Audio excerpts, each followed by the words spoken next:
오늘 말씀은 천국은 마치 품꾼을 얻어 포도원에 들여보내려고 이른 아침에 나간 집주인과 같으니라는 말로 시작합니다. 오늘 예수님의 비유는 포도원의 주인과 포도원 품꾼들의 이야기를 통하여서 우리에게 하나님 나라의 그 풍성한 비밀과 또 그 은혜를 우리에게 알려주기 위함입니다. 오늘 이 말씀 들으실 때 하나님께서 주시는 하나님 나라에 대한 풍성한 은혜를 누리시는 여러분들 되시기를 소망합니다. 오늘은 우리가 이 이야기를 두 장면으로 나누어서 조금 나누려고 합니다.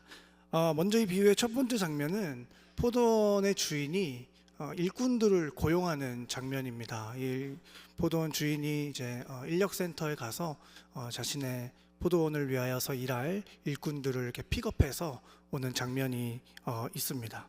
1절과 2절에 보니까 포도원 주인이 정확한 시간은 잘 모르겠지만 굉장히 이른 아침 6시 정도 된 것 같아요. 그 시간에 나가서 일꾼들을 고용해서 오는 장면이 있습니다. 그런데 조금 이상하게도 한 3시간 정도 있다가 주인이 좀 일하다가 지쳤는지 왜 그랬는지 모르겠지만 잠깐 밖으로 나가더니 이렇게 둘러보다가 길에 서 있는 사람들을 보더니 데리고 또 옵니다. 그 사람들을 또 추가로 고용해서 일을 시키는 거죠. 여기까지만 보면 좀 일꾼이 부족한가 생각할 수도 있겠는데 이거를 4번이나 합니다. 그래서 결국 포도원 주인이 5차례에 걸쳐서 그날 포도원에서 일할 사람들을 데리고 옵니다. 그러니까 이 일꾼들을 모집하는 장면을 보면은 굉장히 재밌고 좀 이상한데요. 3절에 보니까 또 제3시에 나가보니 장터에 놀고 서 있는 사람들이 또 있는지라. 또 6절에도 보니까 제11시에도 나가보니 서 있는 사람들이 또 있는지라. 이르되 너희는 어찌하여 종일토록 놀고 여기 서 있느냐. 주인들이 이렇게 나가가지고 길에 서 있는 사람들한테 물어보는 거예요. 아니, 당신들은 왜 이 좋은 시간에 일해야 될 시간에 밖에 그냥 그러고 서 있습니까? 라고 했더니 그 밖에 서 있던 사람들이 이렇게 대답합니다. 아무도 우리를 품꾼으로 사용하지 않습니다. 아무도 우리를 고용하지 않습니다. 그래서 우리가 일할 곳이 없어서 이곳에 서 있습니다. 라는 말을 들은 포도원 주인이 그 사람들을 고용해 오는 장면이 바로 오늘 우리가 본 첫 번째 장면입니다. 여기서 우리가 성경을 보면은 이 길에 서 있는 사람들이 서서 놀고 있었다라고 기록이 되어 있죠.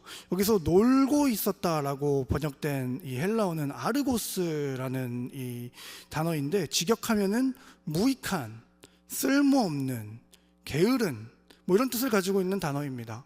그러니까 자신의 포도원을 위하여서 어떤 경력이 있는 포도 추수꾼들을 데리고 온 것도 아니고 어디 이렇게 되게 일 잘하는 사람들을 데려온 것도 아니고 아무 쓸모가 없어서 고용되지 못한 사람들을 지금 포도원 주인이 자기 포도원에 데리고 온 거예요.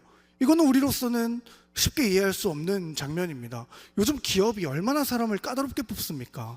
요즘 알바만 해도 정말 경력자를 중시하는 사회인데 교회만 해도 우리가 목사님들 얼마나 신중하게 성도님들한테 얼마나 잘할 목사님들을 얼마나 우리가 엄선해서 뽑습니까? 그런데 오늘 이야기해 보니까 아무짝에 쓸모없고 무익하고 심지어 게으르기까지 한 이런 사람들을 쉽게 말하면 백수들, 검증이 안 된 사람들, 정말 이 히키코모리들이라고 해야 되나? 아무튼 그런 사람들을 지금 데려다가 자기 포도원에, 그 소중한 포도원에 데리고 와서 지금 일을 시키고 있는 것입니다. 이 마태복음은요, 여러분, 유대인들에게 기록된 성경입니다. 그러므로 마태복음을 우리가 한마디로 요약을 하자면은 당신들이 그토록 바라고 기다리던 메시아가 바로 예수다라고 할 수 있습니다. 여러분, 유대인들이 어떤 민족입니까? 그 선민사상, 우리만 구원받는다는. 여러분, 옛날에 유대인들이 유대교로 다른 사람들을 이렇게 개종시켜서, 그러니까 다른 이방인들이 유대교로 개종을 하고 싶다 그러면은 얼마나 이 엄격한 기준을 내세우면서 그렇게 했는지 모르시죠? 정말 못됐어요, 유대인들. 그렇게 자신들이 대단한 사람이라고 생각하고 정말 하나님이 우리 민족만 선택했다고 생각하는 사람들에게 기록된 말씀이 마태복음이라는 말입니다. 그러므로 이 무익하고 게으르고 쓸모없는 자들을 일꾼으로 썼다라는 이 비유 말씀은 유대인들에게 경종을 울리는 말씀입니다. 이 말씀을 유대인들이 이 비유를 들을 때 이렇게 받아들였을 겁니다. 구원은, 예수님이 유대인들에게 이렇게 말씀하시는 겁니다. 너네 율법 잘 지키고 너네가 어떤 자격을 잘 갖추면 구원받는 거라고 생각하는데 그렇지 않다. 구원은 자격이 있어서 받는 것이 아니라 그냥 내가 주는 것이다. 구원은 너의 어떠함 때문에 내가 판단하여서 평가하여서 주는 것이 아니라 그냥 내가 너희를 사랑하여서 아무 이유 없이 주는 것이 구원이다라고 유대인들에게 예수 그리스도께서 선포하시는 겁니다. 이 말씀은 유대인들에게 경종을 울렸을 것이고 그리고 이방인들에게는 소망이 되는 말씀이었을 것입니다. 이것에 대해서 에베소서는 이렇게 말씀합니다. 에베소서 2장 8절부터 9절까지의 말씀인데요, 제가 읽어드리겠습니다. 너희는 그 은혜에 의하여 믿음으로 말미암아 구원을 받았으니 이것은 너희에게 난 것이 아니요 하나님의 선물이라. 행위에서 난 것이 아니니 이는 누구든지 자랑하지 못하게 함이라. 우리에게 주어진 구원, 여기 모인 우리 모두가 누리고 있는 그 구원이 어디에서 왔습니까? 왜 왔습니까? 우리가 헌금을 많이 내서 왔습니까? 교회에서 봉사를 몇 시간 이상 봉사 시간을 채워서 하나님께서 구원을 주신 것입니까? 성경 말씀을 리스트업을 쫙 해가지고 몇 개 지키면 구원받고 이거 밑으로 지키면은 구원 못 받고 그런 것입니까? 그렇지 않지 않습니까? 우리는 포도원 품꾼들처럼 무익하고 게으르고 쓸모없는 사람들이었는데 이유는 모르겠으나 어느 날 갑자기 하나님께서 우리에게 오셔서 그냥 우리에게 구원을 주신 것 아닙니까? 우리의 어떠함이 아니라 하나님의 주권으로 우리에게 하나님께서 구원을 주신 것입니다. 사랑하는 성도 여러분, 하나님의 주권으로 구원이 주어졌다는 사실은 정말 우리에게 큰 은혜로 다가옵니다. 우리의 어떤 선행, 우리의 어떤 자격이 아니라 주인의 주권, 주인의 선택으로 우리가 구원받았다는 사실은 정말 은혜가 됩니다. 하나님께서 구원의 주권자이시기 때문에 우리의 구원은 절대로 취소되지 않는 것입니다. 만약에 우리의 어떠함 때문에 구원을 얻어내는 것이라면 우리는 너무나 부족하고 연약한 사람들이어서 우리의 구원은 취소되고 말 것이에요. 그러나 전능하신, 영원하신, 광대하신, 무한하신 하나님께서 우리가 가지고 있는 그 가치 있는 구원의 주권자이시고 그 구원을 우리에게 주신 분이시기 때문에 우리의 구원은 절대로 잃어버리지 않게 되는 것입니다. 여러분, 이 사실을 반드시 믿으시길 바랍니다. 하나님께서 우리가 저 영원한 하나님의 나라에 이를 때까지 우리를 견인하실 것입니다. 우리가 하나님 나라의 백성이 될 때까지 우리를 성화시킬 것입니다. 우리의 어떤 그 노력 때문이 아니라 하나님의 주권으로 우리의 삶을 하나님께서 계속해서 함께 하시고 도와주실 것이라는 것입니다. 우리의 인생을 하나님께서 책임진다는 사실을 여러분 반드시 믿으시기를 소망합니다. 이 구원의 주권이 주인에게 있다는 사실은 우리에게 한 가지 교훈을 주는데요, 바로 이것입니다. 우리는 남을 정죄할 자격이 없다는 것입니다. 우리 다 무익했습니다. 다 포도원 품꾼 같은 사람들이었습니다. 우리가 보기에 어떤 사람은 조금 뛰어나 보이기도 해요. 어떤 사람은 조금 더 성경에 뛰어나고 해박한 지식을 가지고 있는 것처럼 보이기도 합니다. 그러나 본질은 우린 다 똑같은 죄인이라는 것입니다. 아무 소망 없던 자리에서 하나님의 나라로 옮겨졌다는 것은 우리 모두가 동일합니다. 그러므로 우리는 남을 정죄할 수 없습니다. 교회는 계급이 없어요. 우리 모두 다 그리스도의 종인 것입니다. 우리는 모두 다 교회의 지체인 것입니다. 우리는 몸된 교회를 이루고 있는 것입니다. 누가 더 소중하고 누군 더 쓸모없는 그런 것이 아닌 것입니다. 디모데후서는 우리에게 이렇게 말씀합니다. 2장 20절부터 21절까지 말씀 제가 읽어드리겠습니다. 큰 집에는 금 그릇과 은 그릇뿐 아니라 나무 그릇과 질 그릇도 있어 귀하게 쓰는 것도 있고 천하게 쓰는 것도 있나니 그러므로 누구든지 이런 것에서 자기를 깨끗하게 하면 귀히 쓰는 그릇이 되어 거룩하고 주인의 쓰임에 합당하며 모든 선한 일에 준비함이 되리라. 또한 로마서는 우리에게 이렇게 말씀하십니다. 로마서 12장 4절에서 5절까지의 말씀인데요, 우리가 한 몸에 많은 지체를 가졌으나 모든 지체가 같은 기능을 가진 것이 아니니 이와 같이 우리 많은 사람이 그리스도 안에서 한 몸이 되어 서로 지체가 되었느니라. 이처럼 성경은 우리 모두 동일하다고 말씀합니다. 누군가는 좀 반짝반짝 빛나 보입니다. 저도 사역을 하다 보면은 굉장히 반짝반짝 빛나 보이는 사역자를 보면서 부럽기도 하고, 말씀을 아주 멋있게 전하는 선배 목사님들을 보면서 난 언제나 저렇게 전할 수 있을까 부럽기도 합니다. 기도를 정말 멋있게 하는 장로님들이나 우리 권사님 집사님들을 보면서 나는 언제쯤 저런 신앙의 깊이를 가질 수 있을까, 나는 언제쯤 좀 저렇게 멋있게 기도할 수 있을까 라면서 부러워하기도 합니다. 그러나 겉으로 보여지는 모습을 우리는 부러워할 필요가 없다는 것입니다. 왜요? 바로 어떻게 사용하실지는 주인이 정하기 때문입니다.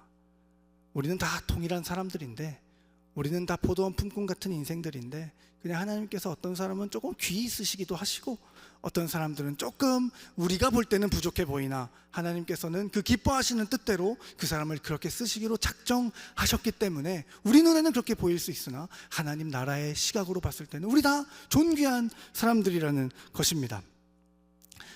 신명기와 요한복음은 또 우리에게 이렇게 말씀합니다. 제가 계속 읽어드리겠습니다. 신명기 7장 말씀인데요, 여호와께서 너희를 기뻐하시고 너희를 택하심은 너희가 다른 민족보다 수요가 많기 때문이 아니니라. 너희는 오히려 모든 민족 중에 가장 적으니라. 여호와께서 다만 너희를 사랑하심으로 말미암아 또는 너희의 조상들에게 하신 맹세를 지키려 하심으로 말미암아 자기의 권능의 손으로 너희를 인도하여 내시되 너희를 그 종되었던 집에서 애굽 왕 바로의 손에서 속량하셨나니.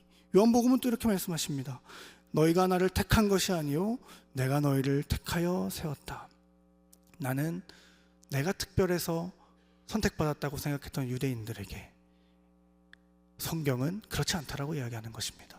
아무 자격 없는 우리는 오직 하나님의 은혜로 선택받았습니다. 우리의 마음 저변에, 우리의 마음 깊은 곳에 혹시나 비교의식, 아니면은 남들과 비교했을 때 나 정도면 뭐 괜찮지, 나 정도면은 신앙생활도 잘하고 직업도 괜찮고, 또 이런 마음이 혹시나 있으시다면은 우리가 끊어내야 된다는 것입니다. 겸손히 우리가 예수 그리스도를 섬길 때, 겸손히 우리가 예수님 앞에 순종할 때 우리 인생의 모든 홍해가 갈라지고 우리 인생의 모든 문제들이 해결될 줄로 믿습니다. 그리고 또한 나는 아무 쓸모없는 사람이야, 나는 너무나 부족한 사람이야, 그래서 하나님마저 나를 사용하지 않으실 거야 라고 생각하는 것 또한 그렇게 바람직한 것이 아니라는 것입니다. 하나님께서는 무익한 우리 한 사람 한 사람을 데려다 포도원 주린처럼 고용하시고 우리에게 후한 상급을 주시는 분이심을 믿으시기를 바랍니다.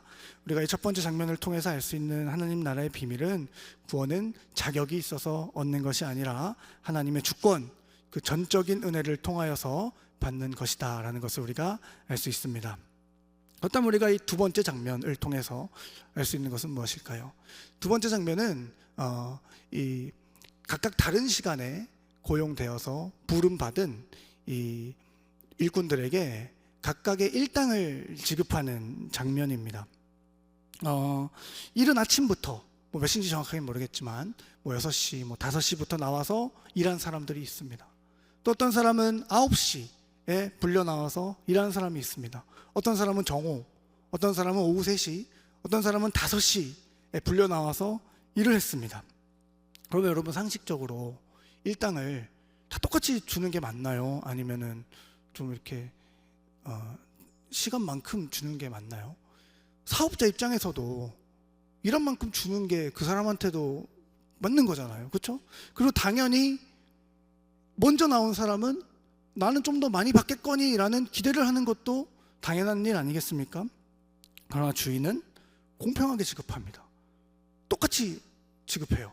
그러자 아침부터 나와서 일한 사람들이 항의를 합니다. 아니, 우리는 아침부터 나와서 더위를 견디며 일했는데 저 오후 5시에 나와서 선선할 때쯤에 나와가지고 한두 시간 일한 사람이랑 우리랑 같은 돈을 받는 게 말이 됩니까?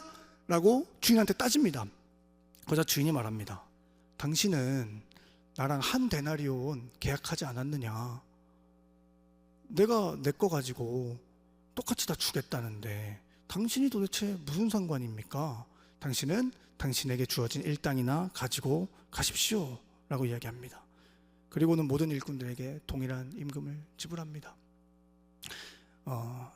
일각에서는 이걸 보면서 동일하게 임금을 주는 걸 보면서 거봐라 성경도 사회주의지 않느냐 이런 이야기를 하는 분들이 덜어 있는 것을 제가 봤는데요. 그런 건 아닙니다. 사회주의는 강제적 평등이죠. 그러나 사도행전에서 나온 우리 물건을 통용하거나 또 이 주인이 이것을 통용하는 것에 그 마음에 있는 동기에는 어떤 강제적인 것이 아니라 은혜가 있는 것입니다. 내가 하나님한테 받은 은혜가 너무 커서 내 안에 살아계신 성령님께서 우리의 마음을 움직이셔서 내가 가진 것들을 팔아서 주는 것이지 결코 사회주의 뭐 이런 게 아니라는 것입니다. 여러분, 그러므로 우리가 두 번째 장면을 통하여서 알 수 있는 것이 무엇입니까? 강제적인 평등이 아니라 하나님 나라에는 차별 없는 대우가 있다는 것입니다. 여러분, 그러므로 저 사람의 구원은 조금 더 좋은 구원이 아니고 내 구원은 조금 나쁜 구원, 그런 것이 아니라는 것입니다. 하나님은 우리가 언제 부름받았던, 하나님은 우리가 어디서 뭘 하는 사람이건 동일한 은혜를 주시는 분인 줄을 믿으시기를 바랍니다. 유대인이어서도 아니고 헌금을 많이 내서도 아니고 오직 주인의 주권입니다. 오직 하나님의 주권으로 하나님께서는 우리에게 맞춤형의 은혜, 우리의 삶 가운데 있는 그 어려움들을 다 아시고 우리보다 우리의 마음을 더 잘 아셔서 우리에게 맞춤형의 은혜를 부어주시는 것입니다. 그러므로 하나님은 저 사람한테만 아버지가 아니고 나에게도 아버지인 것입니다. 이런 분들이 있어요. 하나님도 내 편이 아니야. 내가 저 사람이랑 싸웠는데 하나님은 저 사람 편 들겠지? 하나님은 내 기도를 들어주시지 않아 라고 생각한다면 그것은 너무나 오산이라는 것입니다. 하나님은 우리 모두의 동일한 아버지이십니다.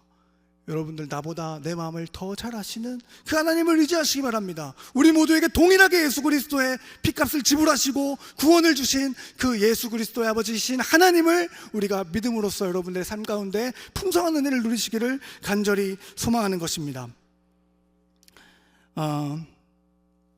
이 포도원 품꾼의 비유에 대한 여러 가지 해석들을 보다가 재미있는 해석을 하나 보았어요. 이게 어떤 거냐면은 이런 겁니다. 우리가 5번에 걸쳐서 일꾼들이 부름을 받지 않습니까? 그러니까 이 이른 아침에 부름받은 사람들은 유아기 혹은 이 소년기 때 부름받은 사람들인 거예요. 그리고 오전 9시에 부름받은 사람들은 대학 청년기에 부름받은 사람들, 그리고 정오에 부름받은 사람들은 중년기에 부름받은 사람들, 그리고 오후 3시에 부름받은 사람들은 장년기 혹은 노년기, 그리고 오후 5시 가장 마지막에 부름받은 사람들은 우리 인생의 마지막, 이제 조금 이제 곧 있으면 하나님 나라로 갈 이제 연령이 아주 높은 사람들이 이제 부름을 받은 것이다라는 그런 아주 재미있는 해석이 있더라고요. 물론 이 포도원 품꾼 비유 이야기에서 이른 아침에 부름받은 사람들은 유대인들을 의미하는 것이 아주 전통적인 해석입니다. 그러나 이렇게 해석하신 분은 우리에게 더 와닿게 설명하시기 위해서 이렇게 해석하신 것 같아요. 어떤 분들은 내가 너무 늦게 하나님께 부름받은 것을 너무 아쉬워해요. 내가 20대 때 부름받았으면 더 하나님을 잘 섬길 수 있었는데, 내가 모태신앙이었으면 정말 하나님의 말씀을 더 연구하고 공부해서 정말 하나님 나라를 더 잘 섬길 수 있었을 텐데, 이렇게 조금 아쉬워하는 분들이 있습니다. 또 어떤 분들은 나도 저 사람처럼 집안이 좋았더라면, 나도 저 사람처럼 잘생겼으면, 나도 저 사람처럼 상체보다 하체가 더 길었으면, 나도 저 사람처럼 머리숱이 많았으면, 이러면서 정말 많은 이런 비교의식을 가지고 사는 분들이 참 많이 있습니다. 그러한 비교의식에 대한 대답이 바로 이 두 번째 장면이지 않을까 싶습니다. 나는 너가 언제 나에게 부름을 받았던, 나는 너가 어떻게 일했던, 나는 너에게 먼저 부름받은 사람과 동일한 가치의 구원을 너에게 준다. 네가 어떻게 했던 나는 관심 없다. 나는 너를 사랑하기 때문에 너에게 가장 좋은 것을 준다. 하나님 나라를 관통하는 핵심적인 가치는 공로주의가 절대 아닌 것입니다. 하나님 나라를 관통하는 핵심 가치는 바로 은혜주의인 것입니다. 이것을 믿으시길 바랍니다.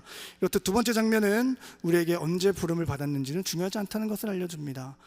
우리가 언제 부름 받았듯이 우리에게는 영원한 하나님 나라가 예비되어 있습니다. 동일한 구원의 은혜가 있는 것이에요. 그러면 우리는 표대를 향하여 사명을 완수할 때까지 묵묵히 하나님과 동행하면서 달려가야 할 줄로 믿습니다. 그렇다면 하나님의 주권으로 구원을 받은 우리는 어떻게 살아가야 될까요? 우리가 몇 가지만 나누고 이제 설교를 마무리하려고 합니다. 차별 없는 은혜를 받은 우리는 영혼을 위한 애끓는 마음을 구해야 됩니다. 인자가 온 것은 섬김을 받으려 함이 아니로 인자가 온 것은 자기 목숨을 대속물로 주어서 모든 사람을 섬기려 하려 함이니라 하는 이 말씀을 우리가 붙들어야 되는 것이에요. 주어진 사랑 방언들을 여러분 목숨 걸고 섬기십시오. 전화하십시오.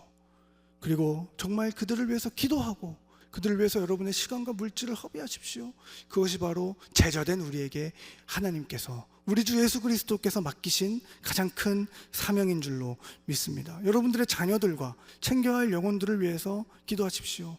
나중에 제가 그런 생각이 들었어요. 우리가 다 하나님의 심판대 앞에 설 텐데 뭐 물어보실까요? 하나님께서 너 돈 얼마 모았니? 너 자녀 대학 어디 보냈니? 뭐 이런 거 물어보실까요? 물론 훌륭한 일이죠.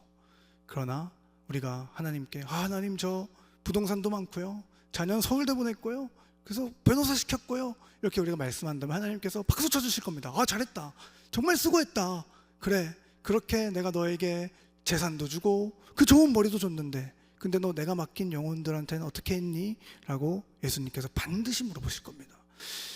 제가 요즘 자려고 누우면 그런 생각이 좀 두려움이 좀 찾아옵니다. 요즘 저는 중등부를 담당하는데요, 난 정말 중등부 아이들에게 후회 없이 헌신하고 있는가? 정말 중등부 교사들을 부끄러움 없이 섬기고 있는가? 내가 정말 중등부 사역을 내 모든 내 삶을 다하여서 준비하고 있는가? 라는 그런 두려움이 제 안에 찾아왔습니다. 자신이 없어요. 여러분, 영혼을 섬기는 것은 너무나 어렵습니다. 그러나 우리가 전능하신 하나님께 능력을 구한다면은 그 극률한 성품을 가지신 예수님께서 우리의 마음 가운데 예수 그리스도께서 가지셨던 영혼을 향한 극률한 심령을 부어주실 줄로 믿습니다. 두 번째는 나 자신과 그리고 나라와 민족을 위한 회개가 있어야 합니다. 여러분, 우리 대한민국이 참 위기라고 많이들 말합니다. 왜 위기일까요? 왜 위기일까요? 정말 정치인들이 물론 잘못한 것도 뭐 있겠지만은 정말 정치인들이 잘못해서일까요? 그러나 성경은 그렇게 이야기하지 않습니다. 성경은 여러분, 이스라엘이 왜 망했나요? 이스라엘은 바알 신을 섬겨서 망했나요? 아니, 그렇지 않습니다. 바알도 섬기고 하나님도 섬겨서 망한 겁니다. 세상에 한 발, 하나님한테 한 발, 그렇게 두고 살아갔기 때문에 이스라엘은 멸망했습니다. 지도자들은 공연히 칼을 가진 사람들이 아닙니다. 로마서 13장에 보니까 지도자들에게 칼을 준 것은 내 백성들을 심판하기 위함이라. 그러므로 우리나라가 위기인 것은 어쩌면 우리 천국 백성들이 하나님도 섬기고 내 자녀도 같이 섬겼기 때문은 아닐까라는 생각이 듭니다. 하나님도 섬기고 내 인생, 나 자신을 너무나 소중히 여기며 섬겼기 때문은 아닐까라는 그런 생각이 참 듭니다. 사랑하는 여러분, 만약에 여러분들에게 구원의 은혜가 풍성하게 있다면은 우리가 함께 회개합시다. 그리고 우리 나라와 민족, 그리고 우리가 담당하고 있는 영혼들이 나도 모르는 사이에 죄를 짓고 있다면은 그것도 우리가 대신 회개해 줍시다. 그것이 먼저 부름받은 자들의 그 사명 아니겠습니까? 우리가 우리를 위해 회개하고 또 남들을 대신해서 회개할 때 우리 정말 하나님 나라의 은혜가 우리에게 임할 줄로 믿습니다. 마지막 세 번째입니다. 나는 존귀한 사람임을 우리가 반드시 기억해야 합니다. 인생을 살다 보면은 좀 길을 잃은 것만 같은 순간들이 있는 것 같습니다. 나는 왜 여기에 있나? 나는 무엇을 해야 하나? 혹은 또 아무것도 하기 싫은 어떤 우울감에 빠질 때도 있고 패배주의, 그런 것들에 빠질 때도 있는 것 같습니다. 그 낙심과 불안이 우리의 인생에 안개처럼 자욱하게 껴가지고 참 사방에서 우겨쌈을 당하는 것 같은 그런 상황이 우리의 인생에서 종종 일어나는 것 같습니다. 그래서 하나님이 나를 왜 부르셨나 기억이 나지 않고, 하나님께 받은 사명이 기억이 나지 않고 그냥 모든 것을 놓아버리고 싶을 때가 있는 것 같습니다. 그럴 때 우리가 이 말씀을 좀 기억했으면 좋겠는데요, 고린도후서 4장 7절에서 10절까지 말씀인데 제가 읽어드리겠습니다. 우리가 이 보배를 질그릇에 가졌으니 이는 심히 큰 능력은 하나님께 있고 우리에게 있지 아니함을 알게 하려 함이라. 우리가 사방으로 우겨쌈을 당하여도 쌓이지 아니하며 답답한 일을 당하여도 낙심하지 아니하며 박해를 받아도 버림받지 아니하며 거꾸러뜨림을 당하여도 망하지 아니하고 우리가 항상 예수의 죽음을 몸에 짊어짐은 예수의 생명이 또한 우리 몸에 나타나게 하려 함이라. 아멘. 하나님께서는 포도원 주인처럼 그 무익한 우리를 아무 조건 없이 불러주셨습니다. 우리를 부르실 때 하나님께서 지불하신 그 값은 예수 그리스도의 핏값입니다. 십자가에 예수 그리스도를 찢으셔서 하나밖에 없는 그 아들을 정말 처참한 십자가 형벌에 처함으로써 우리를 품꾼으로 사셨습니다. 차별 없이 구원의 은혜를 주셨습니다. 성도 여러분, 저와 여러분은 포도원 품꾼 같은 인생입니다. 우리가 부르신 분의 능력과 계획을 믿으며 또 공동체와 함께 아름다운 동행을 하며 우리가 우리의 삶에서 풍성하게 우리의 주인 되신 구원의 주권자 되신 하나님의 은혜를 누리는 그런 귀한 은혜 경험하시는 우리 성도님들 되시기를 간절히 소망합니다.